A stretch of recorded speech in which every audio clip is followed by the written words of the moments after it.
Bonjour. Y a-t-il une affaire Ferrand? Vous remarquerez que le simple fait de mettre un nom avec le mot affaire est déjà créer une affaire, même lorsque c'est ex nihilo. Faut dire que pour une droite qui a connu un échec monumental après s'être entêtée derrière un candidat que les Français ont rejeté, la tentation est forte de renvoyer l'ascenseur. Mais d'abord les faits. La compagne de M. Ferrand a créé une SCI, une société civile immobilière, une structure juridique qui opère sur des immeubles ou des appartements. Donc pour louer des bureaux à la Mutuelle de Bretagne, dont à l'époque, M. Ferrand était directeur général, mais ne siégeait pas au conseil d'administration. Cette attribution s'est faite classiquement après un appel d'offres et une mise en concurrence de différents soumissionnaires, les soumissionnaires étant les personnes qui répondent à l'appel d'offres. Dans le même temps, on se rend compte que Mme Ferrand a fourni des conseils, contre rétribution, à la même mutuelle, pour la gestion des ressources humaines.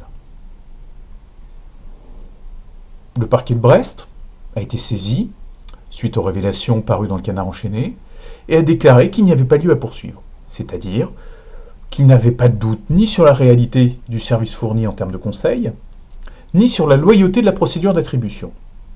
Donc là-dessus, on peut dire, est-ce qu'il y a une affaire Ferrand?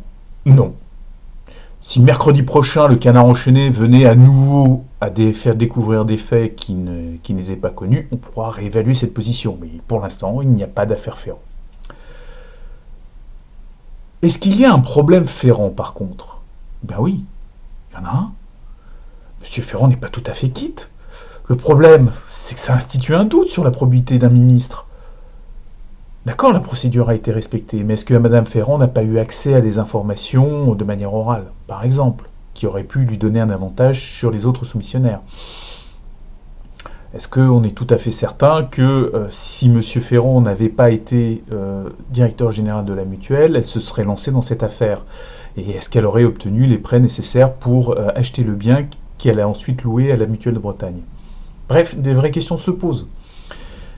Et un doute s'insinue. Et le doute est un poison qu'il est difficile de combattre. Le Premier ministre a d'ailleurs clairement indiqué la solution qu'il voyait pour régler le problème. Le résultat de la législative dans laquelle M. Ferrand est engagé. Cela a l'air de sonner comme les ordalies du Moyen-Âge. La voix du peuple innocentera ou châtiera le coupable. Vox populi, vox dei, comme le disaient si bien les anciens. Là où moi je suis gêné, c'est que nous continuons d'utiliser le vote populaire à d'autres fins que son but réel. Le vote de la législative est fait pour donner la direction politique de notre pays pour 5 ans. Il n'est pas fait pour juger de l'éthique d'un ministre. Ce n'est pas son rôle.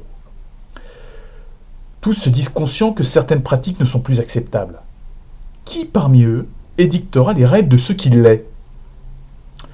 Notre nouveau ministre de la Justice, François Bayrou, pour qui j'ai, je l'avoue, plus qu'une tendresse, a comme objectif de mettre en place une loi de moralisation de la vie publique. C'est une très bonne chose, et j'espère qu'il pourra aller jusqu'au bout de cette mission. Il reste qu'il manque un code éthique pour que nos représentants ne se contentent pas de respecter formellement la loi, comme ça peut être le cas dans l'affaire Ferrand. Vous noterez que je viens de dire affaire. Je les suis moi-même entraîné dans cette logique.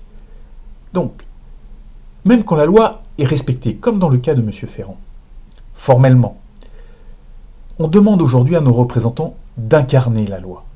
Ils sont nos représentants, et nous pouvons donc exiger d'eux l'exemplarité dont nous avons tant besoin.